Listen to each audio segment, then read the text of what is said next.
मैं तुम्हें भारत के ऊपर बेस्ड एक कहानी सुनाता हूँ और तुम बताना इससे तुम्हें क्या सीख मिलती है। 1966 इस साल भारत में एक ऐसी गैंग ने विकास किया जो ड्रग्स, चरस, गांजा इन सब का सप्लाई करती थी और पूरी सरकार ने मिलकर उस गैंग को पकड़ने की कोशिश की, लेकिन उसे कोई नहीं पकड़ पाया, ना पुलिस, ना आर्मी, ना सरकार। लेकिन तभी एक पुलिस वाले ने अपना दिमाग लगाया। उसने क्या किया, उसने गैंग पे फोकस नहीं किया, उसने गैंग को पकड़ने की बिल्कुल कोशिश नहीं की। उसने गैंग के लीडर को पकड़ा, उसने गैंग के लीडर के पीछे अपने कर्मचारियों को लगा दिया और एक दिन उसने गैंग के लीडर को पकड़ लिया और उसे गिरफ्तार कर लिया। अब तुम बताओ, इससे तुम्हें क्या सीखने को मिलता है? इससे तुम्हें ये सीखने को मिलता है कि अगर तुम्हें किसी गैंग को तोड़ना है, अगर तुम्हें किसी बड़े ग्रुप को तोड़ना है, तो तुम्हें सबसे पहले उसके लीडर को तोड़ना होगा। और मुझे ये बात सीखने को मिली द 48 लॉस ऑफ पावर के रूल नंबर 42 में, जिसमें रॉबर्ट ग्रीन बताते हैं कि अगर तुम्हें किसी भेड़ को पकड़ना है या किसी भेड़िए को मारना है तो उसके गड़रिए को मार दो।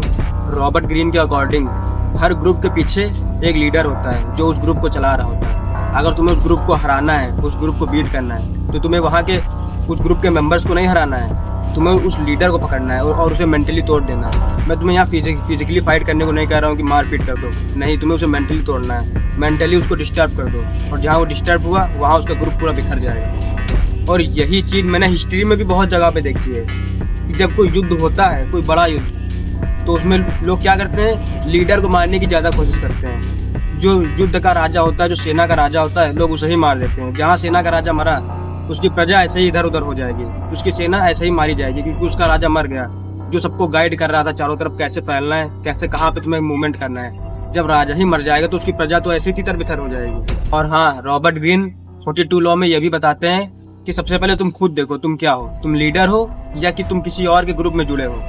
अगर तुम खुद एक लीडर हो तो सही है, अच्छी बात है, लेकिन अगर तुम किसी के ग्रुप में जुड़े हो तो तुम अपना कंट्रोल खुद ही ऑटोमेटिक खो दोगे, क्योंकि तुम उसके कहने पे चलोगे। वो तुमसे जो बोलेगा तुम्हें वो करना पड़ेगा, क्योंकि तुम उसके ग्रुप में जुड़ चुके हो। इसलिए अगर तुम्हें किसी के ग्रुप में जुड़ना है तो बिल्कुल भी मत जुड़ना, और जुड़ना है तो वहाँ के लीडर बनो, क्योंकि ग्रुप के ऊपर कोई फोकस नहीं करता है। फोकस लोग करते हैं लीडर के ऊपर। लोग बात करते हैं लीडर से, ग्रुप के मेंबर्स से कोई बात नहीं करता। लोग बात करते तो लीडर से बात करते हैं। इसलिए लीडर बनो, क्योंकि हर ग्रुप का एक लीडर होता है। तुमने देखा ही होगा कि हर ग्रुप में एक ऐसा इंसान होता है जिसकी बात सब मानते हैं, जिसकी हर बात से लोग सहमत होते हैं। उसने जो बोला वही ग्रुप में होता है, और तुम्हें वही इंसान बनना है जिसकी बात सब माने।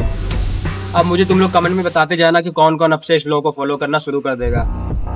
अब ये तुम्हारी चॉइस है, मैंने तो बता दिया। अब तुम्हें खुद चूज करना होगा कि तुम्हें लीडर बनना है कि किसी ग्रुप के मेंबर बनना है, ये तुम्हारी चॉइस है। और हाँ, अगर तुमने मुझे फॉलो नहीं किया ना तो तुम बहुत बड़ी गलती कर रहे हो, क्योंकि तुम ऐसे ही पावरफुल लॉस मिस कर रहे हो। इसलिए मुझे फॉलो करना मत भूलना।